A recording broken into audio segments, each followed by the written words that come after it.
This is looked upon as environmental racism. Environmental racism because it's only in one part of town. It's the poor side of town. So it's time that we again grab the bull by the horns, be accountable as a community, and deal with this issue head on. And again, we're asking the Planning Commission to not reinstate their permit. Do not reinstate their permit, because if you reinstate their permit, then you're letting down this community over here. We want to be part of this all-American city that received an award years ago.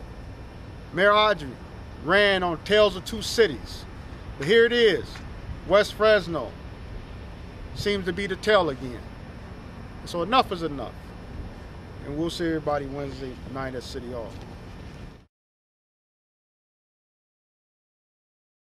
I think it's ridiculous because A, I want to know what they're going to do that's different for them to even appeal. And number two, these processes, Darling and Cottonwood Creek, are necessary. However, there's a time, location, and type of facilities for these types of processes, and they don't belong in the west side where people live half a mile away from here. But what about the people that actually live over there after they come back from work? Now, this issue is very similar to Darling. However, it's a bigger issue because this is a city-owned land, and they are leasing this land to Cottonwood Creek, and the city is making money off of polluting our community. Now, not only are they not protecting this, they're actually making money off this deal. So these are brand new processes. Comparable companies have 20, 30 acres. They're enclosed. Take a look at this place. It's 0.82 acres. It's all in the open out here. So enough is enough. Cutting costs to make money isn't going to be done in the west side anymore. So on Wednesday, we need as many people as we can to get together to make sure that Cottonwood Creek does not open anymore. Thank you.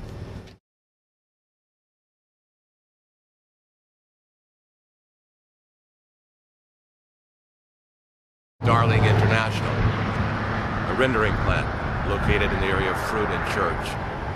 In the immediate vicinity of that, we have what is called Hyde Park at Fruit, which was originally a dump that has been covered over. At West and Jensen, we have another dump which has been covered over. You drive less than a good mile and a half from here, and you have another rendering plant at North and Martin Luther King. There is a recycling center on Elm just south of Jensen. They're proposing to make that a household hazardous waste facility for the entire county of Fresno, bringing that again into West Fresno. So there are numerous locations within our community which are less than desirous, which promote unhealthy air, bring hazards to our community, and is certainly a detriment for the entire West Fresno community. Wasn't the West Fresno the site of a fire that originated in a dump that's located in West Fresno a couple of years ago? That's correct. That's up at just south of Belmont on Marks Avenue. I think that burned for weeks with untold hazards to families as the air drifted across our community like a fog. Numerous individuals ended up in the hospital. And the stench from the location that we're presently standing in front of in the summer months is totally horrendous. We have high incident rate of asthma among our children over here. We do not know the complete detriment to the health of our community as a result of these facilities. We're standing in front of the, is it a dairy processing plant? Right, the Cottonwood Creek whey water cheese processing plant, which again produces a horrendous odor when it's in operation.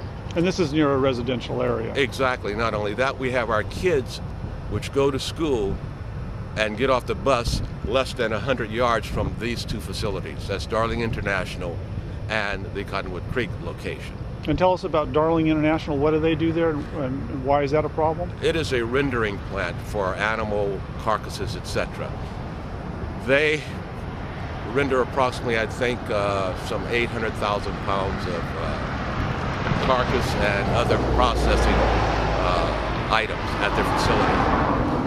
They drive it through our community in diesels. The stench from those vehicles is smelled as they arrive at the plant. Then they process it, and it creates a horrific aroma. I don't think anyone can sit down and enjoy their meal with that smell coming through their windows. And it permeates the community. And we've tried and tried to get the city to get their company to relocate. There is a vast amount of land that is owned by the city out by the sanitation, the sewage plant. That would be an excellent location for this company to relocate. They can expand, they can increase their tonnage, they can automate their facility. There is no reason why this plant must continue to operate within a community such as West Fresno. The Hope 6, a new housing development just north of this plant, is opening up. There's additional housing that is proposed at Fruit in California. All of this is within less than a mile of these two plants. So it does not make good sense. It's not being good stewardship of the land, and it is certainly not being a friendly neighbor to the community that you operate in to continue to operate. The question I have is, why do you think the city allows these types of facilities to continue conducting business in West Fresno? What's different about West Fresno than, say, North Fresno or the Bluffs? What's different is the fact that for far too long it has been anything goes as far as zoning, anything goes as far as what is allowed to operate in the West Fresno community. As you know, the West Fresno community is, pardon me, identified by the Brookings Institute as one of the most impoverished areas in the state of California. It is an entirely minority community. Therefore, the business as usual has been the operation for the city of Fresno. We have been a community that has tried to have these buildings relocated. A wonderful party by the name of Mrs. Precious Little and numerous citizens of West Fresno sued the Darling industry years and years ago. This has been a continual fight by our community. We have not had the assistance and the help of the city of Fresno in resolving it, because it provides a lucrative tax base to the city. The operation of the wastewater plant, again, is one that is on city property. So it's being leased from the city. So again, it's about money. And we, the people of the community, suffer. And political power. Most definitely political power. Most definitely.